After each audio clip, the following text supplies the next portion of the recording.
కేంద్ర మంత్రి పెమ్మసాని చంద్రశేఖర్తో పాటు రాష్ట్ర మంత్రి కొండపల్లి శ్రీనివాసరావు ఉద్దేశించి సీఎం చంద్రబాబు చలోత్కులు విసిరారు. రాజకీయాల్లో ఇద్దరూ జాక్పాట్ కొట్టారన్నారు. వ్యాపారంలో ఎలా సంపాదించాలో సీక్రెట్ చెప్పాలంటూ పెమ్మసాని గురించి సరదాగా మాట్లాడారు ఏపీ సీఎం.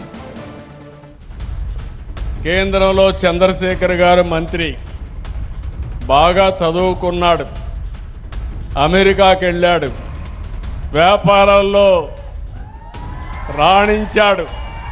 ఈరోజు పార్లమెంట్లో చూస్తే అందరి పార్లమెంట్లో కష్టపడి సంపాదించుకొని నెంబర్ 1 రిచెస్ట్ పార్లమెంటరీ మెంబర్ ఎవరన్నా ఉన్నారంటే చంద్రశేఖర్ గారు. దీనికి నేను గర్వపడుతున్నా. నేను రమ్మన్నాను, అడిగాడు, సార్ రావాలన్నా నేను సుఖంగా ఉన్నా, ఆనందంగా ఉన్నానని. ఎంత సంపాదించినా దీనికంటే లాభం లేదు. నీకు పేరు రావాలంటే, సమాజానికి సేవ చేయాలంటే రాజకీయాలే సరైన మార్గం అని చెప్పాను. Resonance mini JEE mock test కి రిజిస్టర్ చేసుకోవడానికి minijee.com ని విజిట్ చేయండి. Initiated by resonance, media partner TV9 Telugu. నా మాట నమ్మి వచ్చాడు.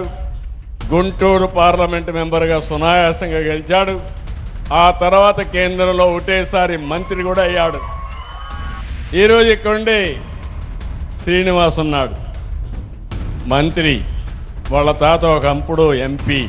ఆయన కూడా బాగా చదువుకున్నాడు, ఇంకా కష్టపడాలి. అయితే ఆయన కూడా ఫస్ట్ టైం ఎమ్మెల్యే, ఆయన కూడా జాక్పాట్ మంత్రి.